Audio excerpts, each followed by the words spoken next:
नमस्ते सबैजनालाई तपाईलाई यो भिडियोमा स्वागत छ। मैले चाहिँ जो मान्छे कम्प्युटरको सुरुबाट सिक्न चाहनुहुन्छ, बिगिनर हुनुहुन्छ, एकदमै कम्प्युटरको बारेमा एकदमै कम जानकारी भएको हुनुहुन्छ या कुनै पनि क्लासको विद्यार्थी हुनुहुन्छ जसकोमा कम्प्युटर सिलेबसमा छ भने तपाईको लागि भनेर यो कोर्स बनाएको छु मैले।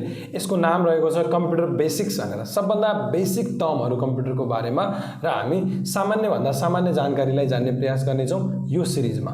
र कम्प्युटर बेसिक्सको चाहिँ यो पहिलो भिडियो हो। आजको यस भिडियोमा चाहिँ कम्प्युटर भनेको के हो, कम्प्युटरको सुरुवात कहिले गरियो, कम्प्युटर किन बनाइयो भनेर यस्तै विविध सामान्य कुराहरु जान्ने प्रयास गर्नेछौं। कम्प्युटरको डेफिनेसन याद गर्नुभन्दा पहिला हामी एकचोटी कम्प्युटरको इतिहास हेर्नेछौं र इतिहासबाट कुनै आइडिया लिनेछौं जहाँबाट कम्प्युटरको डेफिनेसन हामी निकाल्न सकौं। त कम्प्युटर किन बनाइयो भन्नुभन्दा पहिला हामीले कुनै पनि सामान या टुललाई किन बनाइयो भन्ने कुरा चाहिँ जान्नु जरुरी छ। जब जब मान्छेलाई कुनै पनि काम गर्नलाई कुनै टुलको जरुरत पर्छ भने उले बनाउँछ। त कम्प्युटर पनि एउटा टुल नै हो, बेसिक टुल हो।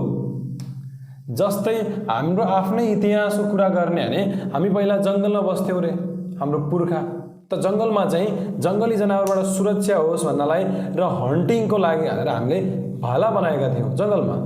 पछि हामीले गाउँठाउँमा कम्युनिटी बनाएर बसेपछि हामीलाई खेतीपाती गर्नु पर्यो, हामीले हलो बनायौं जोत्नको लागि, खेतीपातीको लागि। सिमिलरली हामीले अरु टुलहरु पनि बनायौं। हामीसँग म्याचस्टिक छ जो पनि एउटा टुल हो, नेल कटर छ नेल काट्नलाई काम लाग्छ त्यो पनि एउटा टुल हो। त कम्प्युटर पनि एउटा टुल हो।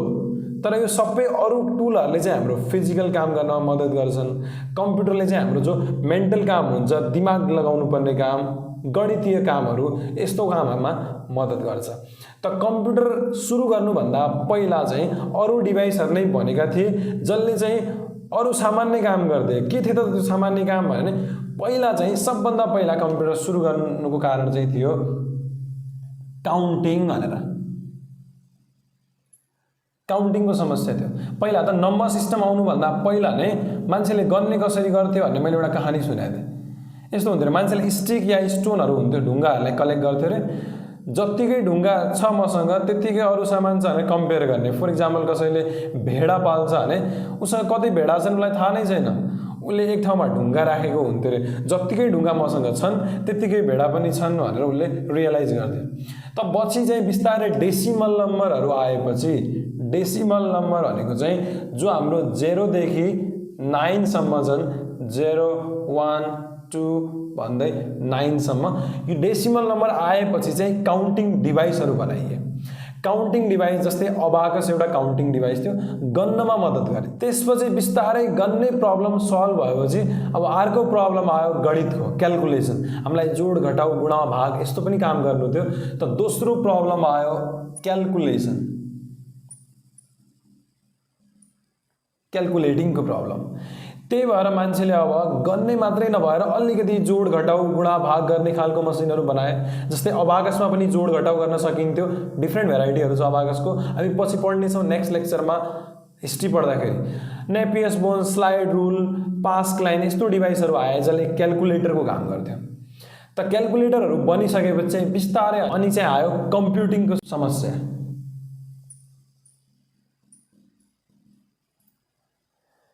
कम्प्युटिङ भनेको चाहिँ क्याल्कुलेसन प्लस अलिकति लजिकल कामहरु पनि थपिन्छ। अनि प्रोग्रामिङको कुरा, कम्प्युटरले चाहिँ क्याल्कुलेटरको काम मात्रै नगरेर अरु काम पनि गर्न सक्छन् भन्ने कुरा मान्छेले रियलाइज गरे र कम्प्युटरलाई बनाए कम्प्युटिङ पावर सँगै। आजकल चाहिँ ध्यान दिएर हेर्ने भने हामीले कति कम्प्युटरलाई युज गर्छौं र केको लागि युज गर्छौं भने आजकल चाहिँ छ कम्युनिकेटिङ भनेर। कम्युनिकेटिङ भनेर चाहिँ सञ्चारको लागि भनेर। आजकल हामीले ध्यान दिएर हेर्ने जुन मोबाइलबाट अहिले भिडियो हेर्दै हुनुहुन्छ, यो भिडियो पनि एउटा कम्युनिकेसन हो। हामीले कम्युनिकेसन गर्दैछौं थ्रु भिडियो। कसैलाई फोन गरिन्छ या टेक्स्ट मेसेज गरिन्छ या सोशल मिडिया चलाउँछौं, हामी गुगलमा केही कुरा सर्च गर्छौं, अर्काले लेखेको आर्टिकल पढ्छौं, न्यूज सुन्छौं, यो सबै कुरा चाहिँ कम्युनिकेसन हो। त आजकल चाहिँ हामी म्याक्सिमम युज कम्प्युटरको कम्युनिकेसनको लागि युज गर्छौं। सिमिलरली अब चाहिँ हामी कग्निसनको लागि युज गर्ने छौं। के हो त कग्निसन भनेर चाहिँ कग्निसन भने मान्छेले सोच्न सक्छ। आजकलको कम्प्युटरहरूले चाहिँ सोच्न सक्दैन। त कम्प्युटरहरू बिस्तारै सोच्न सक्ने क्यापेबिलिटीको आयो या कम्प्युटरमा आइक्यू भयो र डिसिजनहरू लिन सक्यो भने त्यस्तो कम्प्युटरमा हामी कग्निसन छ भन्ने छौँ। त यो रहेको थियो कम्प्युटरको डेभलपमेन्टको हिस्ट्री। यसरी नै मान्छेको निडसँगै कम्प्युटरहरू अपग्रेड हुँदै गए र नयाँ नयाँ फिचरहरू थपिँदै गए। अब चाहिँ हामी कम्प्युटरको बारेमा थप कुरा जान्नुभन्दा पहिला कम्प्युटर शब्दको बारेमा एकछिन कुरा गर्नेछौँ। कम्प्युटर शब्द चाहिँ पहिला ल्याटिन ल्याङ्ग्वेजमा एउटा कम्प्युटारे भन्ने वर्ड थियो, त्यो वर्डबाट चाहिँ सुरु भएको भन्ने चाहिँ थियो कम्प्युटारे भने। यसको मिनिङ चाहिँ हुन्थ्यो टु क्यालकुलेट भनेर, केही कुरा क्यालकुलेसन गर्नुलाई, गणित काम गर्नुलाई कम्प्युटारे भनिन्थ्यो ल्याटिन ल्याङ्ग्वेजमा। पछि चाहिँ यहीबाट चाहिँ कम्प्युटर भन्ने वर्ड साभार गरिएको थियो। र अर्को इन्ट्रेस्टिङ फ्याक्ट चाहिँ के भने पहिला पहिला कम्प्युटर भनेर मान्छेलाई भन्ने गरिन्थ्यो। जुन मान्छेले अबाकस, नेपियस बोन, स्लाइड रुल यस्तो डिभाइसहरू युज गरेर क्यालकुलेसन गर्ने काम गर्थ्यो त्यसलाई चाहिँ त्यति बेला कम्प्युटर भन्ने गरिन्थ्यो। पछि गएर बिस्तारै कम्प्युटरहरू अटोमेटिक भए, इलेक्ट्रोनिक भए र आफै कम्प्युटरले काम गर्न सक्ने भएपछि चाहिँ त्यो नाम कम्प्युटरलाई दिइयो। त्यसै गरी कम्प्युटरको चाहिँ एउटा फुल फर्म पनि छ, common operating machine used for technological and educational research भन्छ। ठ्याक्कै यही चाहिँ होइन, कम्प्युटरको अरू पनि फुल फर्महरू मिल्छ। त यसको मिनिङ चाहिँ के भने कम्प्युटर भने एउटा सामान्य मसिन हो जसले चाहिँ एजुकेसनल र टेक्नोलोजिकल दुईटै रिसर्चमा मद्दत गर्छ भन्ने चाहिँ हुन्छ। र कम्प्युटरलाई चाहिँ नेपालीमा सुसाङ्क या सुसाङ्क यन्त्र भनेर चिन्ने गरिन्छ, तर हामी चाहिँ कम्प्युटरलाई सकेसम्म इङ्ग्लिसमा नै जान्नेछौँ।